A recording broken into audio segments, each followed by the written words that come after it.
drugs সৰবৰাহকাৰী কৰায়ত্ব কৰিবৰ বাবে আৰক্ষীৰ শূন্যলৈ গুলী মেৰাপানীৰ সৰু পথাৰৰ নাওজানত সংঘটিত হৈছে এই ঘটনা ড্ৰাগছসহ সৰবৰাহকাৰীক খেদি আটক কৰে আৰক্ষীয়ে ধৃত ড্ৰাগছ সৰবৰাহকাৰীটো হৈছে ৰাজু আলী সৰবৰাহকাৰীটোৰ পৰা জব্দ কৰা হৈছে 105.73 গ্ৰাম হেৰইন পুনৰ আৰক্ষীৰ অভিযান ড্ৰাগছ জব্দ কৰিবলৈ সক্ষম হৈছে আৰক্ষীয়ে ড্ৰাগছ সৰবৰাহকাৰী কৰায়ত্ব কৰিবৰ বাবে আৰক্ষীয়ে শূন্যলৈ গুলী চালনা কৰিবলগীয়া হয় মেৰাপানীৰ সৰু পথাৰৰ নাওজানত সংঘটিত হৈছে এই ঘটনা ড্ৰাগছসহ সৰবৰাহকাৰীক খেদি আটক কৰিছে আৰক্ষীয়ে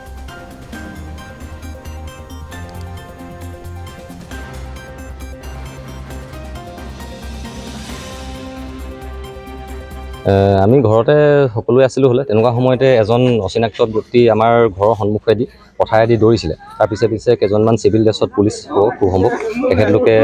ফায়াৰিং কৰিলে আমি ফায়াৰিং কৰা দেখি সকলোৱে বাহিৰলৈ ওলাই আহি দেখিলোঁ যে এজন মানুহ ৰাস্তাইদি দৌৰি গৈছে আৰু তেখেতলোকো পিছে দৌৰি গৈছে তাৰপৰা আমাৰ পিছফালেদি এটা ৰাস্তা যায় সেইফালেদি তেখেতে ডাঙৰ ৰাস্তা বুলি ভাবিছিলে যে খুব সম্ভৱ স্কুটি লৈ পিনি স্কুটিখন ইয়াতে ৰখাই পিনি প্ৰথমে গৈছিলে তাৰপিছত স্কুটিখন লৈ পিনি সেই ৰাস্তাটোৱেদি গ'ল ৰাস্তাটো ব্লক আছে তেখেতে চাগে চিনি নাপায় খুব সম্ভৱ ইয়াৰ মানুহ নহয় তাৰ পৰা ৰখি যোৱা দেখি স্কুটিখন ৰখি গ'ল তাৰপিছত তেখেতক পুলিচে ধৰিলে জবা মাৰি তাৰপিছত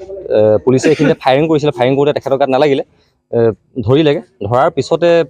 তেখেতক লৈ পিনি পথাৰে যেনি তেনি পুলিচবোৰে বিচাৰিছে যে ক'ৰবাত কিবা পেলাই থৈছে বুলি সন্দেহ পালে হ'বলৈ খুব সম্ভৱ তাৰপিছত তেখেতে আহি পিনি দেখুৱালেহি এইখিনিতে কিবা এটা বস্তু আছে তাৰপৰা পুলিচসকলে আমাৰ এই ওচৰৰে এজন ব্যক্তিও দেখিলে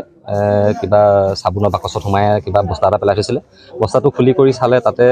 10টা পেকেটত সৰু চাবোনৰ বাকচৰ নিচিনা তাত ড্ৰাগছ আছে বুলি কৈছে আৰু আমিও দেখিলোঁ সেইজনৰ নামটো তেখেতে সুদাত ৰাজু আলী বুলি কৈছে সৰু কৈছে ক'ৰ পৰা আহিছিলে বা কি আহিছিলে সেইবোৰ কথা বৰ্তমানলৈকে কোৱা নাই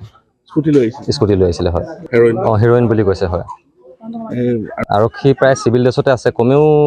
10জনমানটো এতিয়া দেখিছোঁ পিছতো আহিলে 10জনমান প্ৰায় 20জনমান হৈ যাব হয়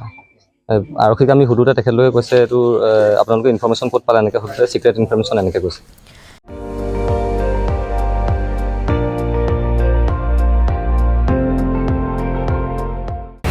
আপুনি চাই আছে ND24